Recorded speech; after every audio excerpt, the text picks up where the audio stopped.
मथुरा गांव में दो घनिष्ठ मित्र सुरेश और श्याम रहते थे। दोनों ही बचपन में साथ साथ रहते थे।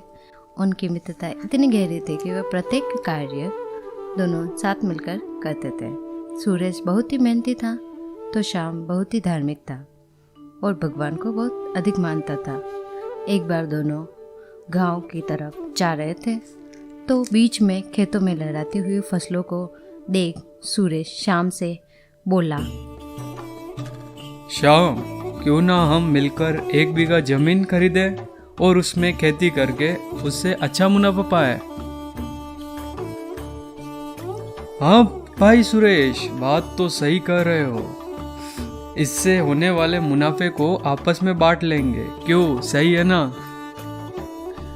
फिर दोनों मिलकर गांव के किसान से 1 बीघा जमीन खरीदते हैं। फिर उस खेत में फसल को उगाते हैं।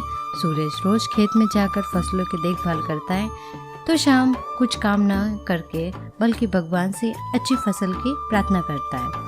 और उस दूसरी तरफ सुरेश खेतों में बहुत मेहनत करता है। इसी तरह समय बीतता गया।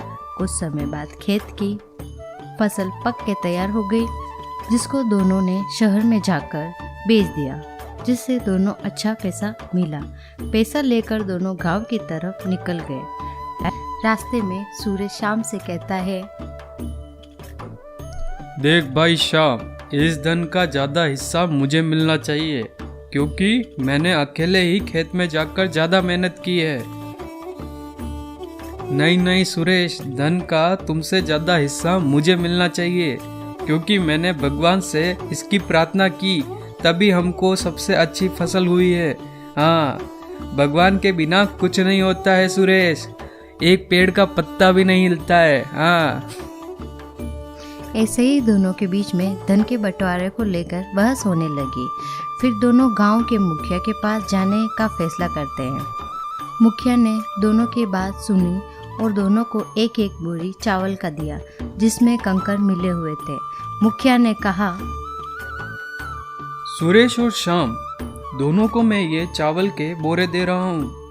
इस चावल में कंकड़ मिले हुए हैं। जो भी मुझे कल ये चावल और कंकड़ को अलग करके देगा, वही धन का ज्यादा हिस्से पाने का उत्तरदायी होगा।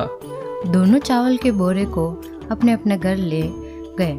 सुरेश ने रात भर जाकर चावल और कंकड़ को अलग किया, लेकिन शाम चावल के बोरे को भगवान के भरोसे छोड़ देता है और प्रार्थना करता है, शाम, चावल में से कंकड़ अलग कर दो भगवान, चावल में से कंकड़ अलग कर दो भगवान, हे भगवान, तेरा ही आसरा है। अगले दिन सुबह सुरेश ने सारे चावल को रात भर जाकर साफ कर दिए और शाम जैसा चावल का बोरा ले गया था वैसा ही वापस लेके आया। श्याम, क्या बात है, तूने चावल में से कंकड़ को अलग नहीं किया? नहीं मुखिया जी, चावल में से कंकड़ साफ हो गए हैं, वो भी बिना बोरे को खोले।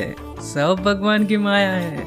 श्याम ने सोचा कि भगवान ने सारे कंकड़ चावल में से अलग कर दिए होंगे।